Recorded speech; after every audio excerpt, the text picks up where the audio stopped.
Assalamu alaikum dear students. This is me Aisha Fiaz and I am your English teacher of class 7th. I hope you all are fine and in good health.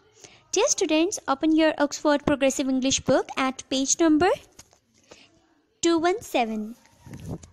Today you are going to start lesson number 4, The Chucky. This is the poetry dear students. ये एक शायरी है और इस poem में 5 generation को mention किया गया है. The 5 generations mentioned in this poem are and the generations are grandmother, grandmother's mother, grandmother's grandmother, mother and sister. Writer जो है वो अपने खूबसूरत माजी को याद कर रही है और वो अपनी दादी अम्मा और अपनी अम्मी को याद करके कुछ कह रही हैं. ठीक है, अपनी पोइम लिख रही हैं. So dear students, do you want to listen? Okay, so let's start.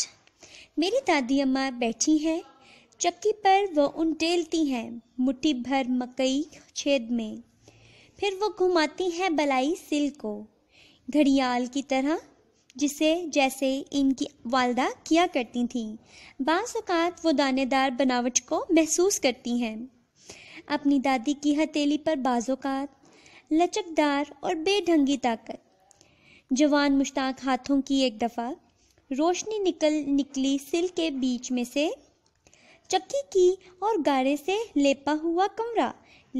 गारे का मतलब क्या होता है? मट्टी. ठीक है, सीमेंट रेत वगैरह से भरा हुआ कमरा हमारी सब माँओं की रूहों से भर गया. आवाज़ें बोली, आवाज़ें गुनगुनाई, आवाज़ें गीत सरसब्ज बागों के अनोखे और मालामाल न ख़त्म होने वाली नदियों से और फवारे जिनसे शफाफ शहद उबलता है. लेकिन आम तौर पर जो वो देख सकती हैं, इनका बुरा होता हाथ है जो वो महसूस कर सकती हैं. वो एक दुखती हुई अदम मौजूद की है. मेरी अम्मी के पास फ्लिप्स का ग्राइंडर मतलब पीसने वाली मशीन है और मेरी बहन फ्यूज़ तब्दील करना जानती है. और जब वो मकई की रोटियां बनाती हैं, हम हमेशा इसे पालक के साथ खाते हैं और बहुत से मक्खन के साथ. बाज़ औक़ात खुशबुएँ मेरी दादी को कोहनी को ले आती हैं. हमारी आँखों के सामने हम इस लम्हे को याद करते हैं. ये कहानी कि किस तरह हमारी माँ हमारे वालिद के साथ दौड़ती हुई आई बताने के लिए अपनी अम्मी को बरतानिया जाने के मंसूबे किस तरह पेशाई रुक गई और आटा बिखर गया और अचानक खामोशी टूट गई एक झोंके से जिसने रोशनी पर दरवाज़ा बंद कर दिया. इस पोएम में बताने का क्या मकसद था? वो अपनी दादी अम्मा को याद कर रही है और वो उस वक्त को याद कर रही है जब उसकी अम्मी अपनी दादी को मतलब अपनी अम्मी को बताने के लिए आई कि हम बरतानिया जाने का मंसूबा बना रहे हैं. और तो किस तरह पसाई रुक गई, आटा बिखर गया और अचानक खामोशी टूट गई. मतलब दादी अम्मा जो थी वो बिखर गई, वो चूर हो गई ये बात सुन के एक झोंके से जिसने रोशनी पर दरवाज़ा बंद कर दिया. And now dear students, lesson number 5, family feeling. And now lesson number 5, family feelings, खानदानी एहसास. Dear students, this poem is about the poet's uncle Alfred.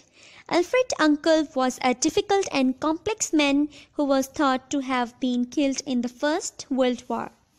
He seemed to be a harsh and unloving man, but he loved dressing up at the carnival time and he had a gentle side to him. ये नज़म शायर के चचा Alfred के बारे में है. चचा अल्फ्रेड एक बहुत ही ज़्यादा दुश्वार और पेचीदा इंसान थे जिनके बारे में ख्याल किया जाता है कि वो पहले जंग अज़ीम में मारे गए. वो एक सख्त और बहादुर आदमी मालूम होते थे, मगर वो मेले के वक्त कपड़े पहनना बहुत पसंद करते थे और इनके मिजाज का एक नरम गोशा भी था. शायर अपने चचा के बारे में क्या कह रहा है, मुझे कभी मालूम ना हुआ कि कौन सी चीज़ इन्हें चढ़ाए रखती है, कि वो हर वक्त गुस्से में क्यों रहते हैं. कौन सी ऐसी बात है जो उन्हें हर वक्त गुस्से में रखती है. मेरे चचा अल्फ्रेड का मिजाज बहुत खौफनाक था. वो अपने आप को गैबी चादर में लपेटे रखते. जब इनका मूड ख़राब होता, इनके बच्चे रेंगते हुए बावर्ची खाने से निकल जाते, जैसे वहाँ बारूदी सुरंगें बिछी हों। गीत गाने वाला परिंदा भी ना बोलता। वो पहली जंग अजीम में मारे गए। उसकी बेवा बहुत खुश हुई, अगरचा वो उसकी मौत नहीं चाहती थी। 3 साल बाद साउथहैम्पटन से एक पोस्ट कार्ड आया। इसमें लिखा था, मंगल को घर आ रहा हूँ एल्फ। उनका कहना था कि एंटीमरहनम इनका पसंदीदा फूल है। बागीचे में सब्जियों के बजाय इसे उगाते। इन्हें बच्चों की ज़्यादा परवाह नहीं थी, अगरचा वो 7 बच्चों का बाप था। अपनी ज़िंदगी में इन्होंने 9 कुत्ते पाले, सबका नाम स्पॉट रखा। मुझे कभी मालूम ना हुआ कि कौन सी चीज़ इन्हें चढ़ाए रखती है, वो किस बात पे गुस्सा करते हैं, या एक बाप का प्यार किस तरह का प्यार हो सकता है। एक एक करके इनके सब बच्चे घर से निकल गए। तुम बहुत छोटे थे जब तुम्हारे अब्बू फोत हो गए, इन्होंने मेरे सामने वजाहत की। आज कब्रिस्तान में चलते हुए मैंने देखा जहां वो हड्डी की खुश रंगत के हामिल एक ताबूत में पड़े थे। घास तरशी हुई और कटी हुई थी, जैसे इतवार के लिए तैयार की गई हो। पत्थर के एक मर्तबान में एंटीमरहनम के 7 फूल पड़े थे। जी, तो डियर स्टूडेंट्स, आपने इस लेसन में क्या पढ़ा? पोइट के जो शायर है उसके चचा के बारे में देखा कि वो एक बहुत ही स्ट्रिक्ट इंसान था, आदमी था, ठीक है, जिसके बच्चे भी उससे डरते थे और सब बच्चे जो थे वो घर से निकल गए। जब भी वो किचन में जाता तो सब बच्चे डर से निकल जाते, ठीक है। आई होप डियर स्टूडेंट्स आपको स्टोरीज आज की बहुत अच्छी लगी होंगी, आज के लेसन्स आपको बहुत अच्छे लगे होंगे। And now, today you are going to learn and write word synonym meanings and word sentences of unit number 8, lesson number 4 and 5. But first of all, get your notebook ready to imagine lines, mention day, classwork and date. Write unit number 8 in the next line, lesson number 4 and 5. Mention topic, and our topic is the Chucky. So dear students, do you know what is the meaning of synonyms? Synonyms किसे कहते हैं, कोई मुझे बता सकता है? Different words with same meaning is synonym. Different words हो लेकिन उनका मतलब same हो, ठीक है। तो आपके पास यहाँ पे कुछ words दिए गए हैं जिनका आपने synonym लिखना है और meaning लिखना है। So let's see the first word, gust. The synonym of this word is current of air. हवा का झोंका। ये 2 different words हैं लेकिन इनका मतलब same है। Let's see the second word, mind. The synonym of this word is land with land mines. कानकनी।